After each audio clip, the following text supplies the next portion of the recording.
Bonjour. Aujourd'hui, nous célébrons la fête de Saint Saturnin et compagnon, martyrs à Avitène, en Afrique. Il s'agissait de 49 chrétiens arrêtés en l'année 304 pour avoir participé à la messe dominicale, alors qu'ils savaient que cela était interdit par le gouvernement de l'époque. Torturés, ils n'ont pas renoncé à leur foi. L'un d'eux, lorsqu'on lui demande pourquoi ils avaient désobéi, répondit: « Nous ne pouvons pas vivre sans célébrer le jour du Seigneur. » Nous qui pouvons célébrer librement la résurrection du Seigneur le dimanche, puissions-nous ne jamais manquer de le faire. Aujourd'hui, sous forme de pilule, une apparence vide ne peut pas être maintenue à long terme. Et c'est seulement à partir d'un cœur sincère que nous pouvons construire une vie pleine. Écoutons ce que le Saint-Père nous dit dans l'encyclique Dilexis Nos. Il nous a aimés au numéro 7. En guise de métaphore, je voudrais rappeler une chose que j'ai déjà racontée à d'autres occasions, dit le pape. Pour le carnaval, en Argentine, quand nous étions enfants, notre grand-mère nous faisait des biscuits.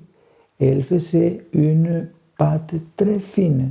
Ensuite, elle la mettait dans l'huile et cette pâte gonflait, gonflait, gonflait. Et quand nous la mangeons, elle était vide. En dialecte, ces biscuits s'appelaient des mensonges, mentiras en espagnol. Et la grand-mère nous expliquait la raison. Ces biscuits sont comme les mensonges. Ils semblent grands, mais il n'y a rien dedans. Il n'y a là aucune vérité. Il n'y a aucune substance. Au lieu de rechercher des satisfactions superficielles et de jouer un rôle devant les autres, il vaut mieux laisser surgir les questions décisives. Qui suis-je vraiment? Qu'est-ce que je cherche? Quel sens je vais donner à ma vie, à mes choix ou à mes actions? Pourquoi et dans quel but suis-je dans ce monde? Comment est-ce que je vais donner de la valeur à mon existence lorsqu'elle s'achèvera? Quel sens je vais donner à tout ce que je vis? Qu'est-ce que je vais être devant les autres? Qui suis-je devant Dieu? Ces questions me ramènent au cœur. Jusqu'ici, le texte de Papa François. Lui, donc, nous propose une réflexion sur l'authenticité du cœur humain. La métaphore du biscuit appelé mensonge symbolise la futilité de la tromperie. Ils semblent volumineux, mais ils sont vides. Ainsi, vivre superficiellement et rechercher une approbation extérieure crée un vide qui devient tôt ou tard évident.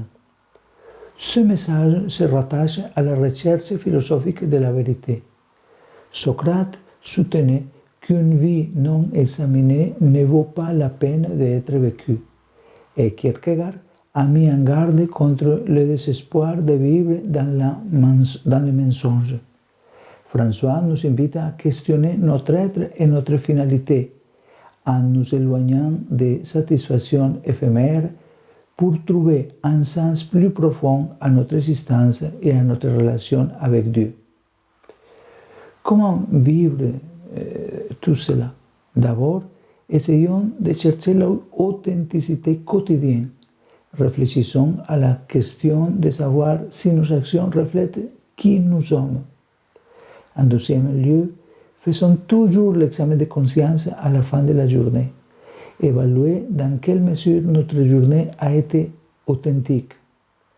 Troisième,